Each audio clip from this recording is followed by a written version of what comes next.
Pagin.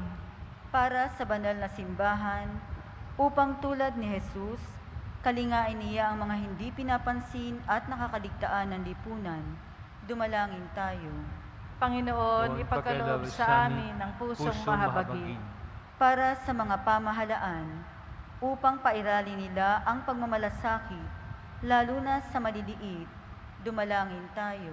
Panginoon, ipagkaloob sa amin ng pusong mahabagin.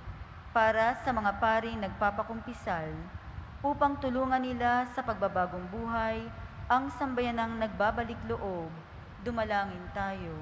Panginoon, ipagkaloob sa amin ng pusong mahabagin.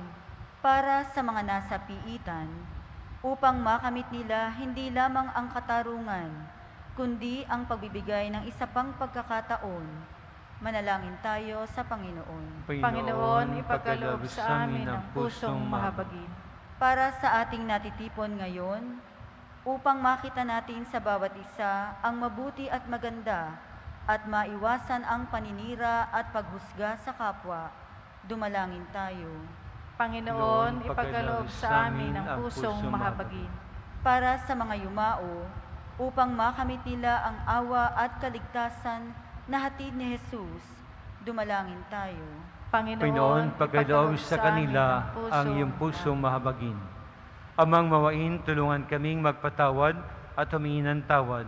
Dingila aming pagsamo at mga kahilingan sa pamamagitan ni Jesucristo kasama ng Espiritu Santo magpas sa walang hanggan. Amen.